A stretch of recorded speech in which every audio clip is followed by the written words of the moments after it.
మరి ఎప్పుడైతే అమెరికాతో మన సంబంధాలు చెడ్డాయో, అలాగే మన దేశస్తుల్ని వాళ్ళు డిపోర్ట్ చేస్తూ అమానుషంగా, దారుణంగా, మరి ఏదైతే రకరకాల మిషన్లతో, కక్షలతో వాళ్ళకి కాళ్ళకి చేతులకి బేడీలు వేస్తూ వాళ్ళని తీసుకొచ్చి ఇండియాలో, ప్రత్యేకంగా ఈ పంజాబ్ రాష్ట్రంలో కుక్కల్ని, పందుల్ని అలా వదిలేస్తారే, మనంతా చూస్తూ ఉంటాం. కుక్కల్ని పట్టుకోవడానికి ఎలాగ పట్టుకుంటూ తాళ్ళలో వేసి దాన్ని పట్టుకొని దీంట్లో వేస్తూ ఉంటారు. అలాగా వాటిని వదిలేటప్పుడు కూడా అలా కిందకి వేస్తూ ఉంటారు.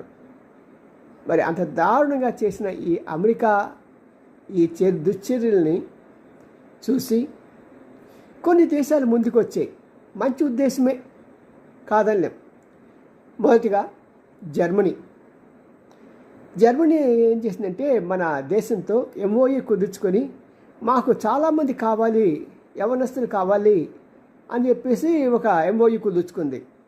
ఎప్పుడైతే ఎంఓయూ కుదుర్చుకున్నారో అప్పటి నుంచి ఈ కన్సల్టెన్సీస్ ఉన్నాయి కదా, వాళ్ళంతా ఏమంటుందంటే దిగిరా జర్మనీకి అని చెప్పేసి మన ఎన్టీఆర్ గారి స్లోగాన్ని మొదలెట్టారు. కానీ వాస్తవ పరిస్థితులు ఏంటంటే అక్కడికి వెళ్ళాక అందరికీ దిగిరా కాదు, కొందరికే.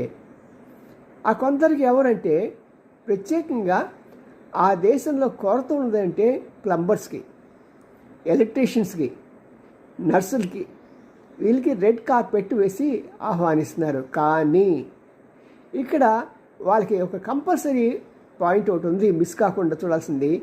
వాళ్ళందరికీ జర్మనీ భాష పక్కాగా వచ్చి ఉండాలి, కనీసం సి లెవెల్ వరకైనా సరే, లేకుంటే వాళ్ళు చాలా ఇబ్బంది పడతారు. మరి అలాంటి వారు ఎక్కువ కాలం జాబ్లో కూడా నిలవలేరు.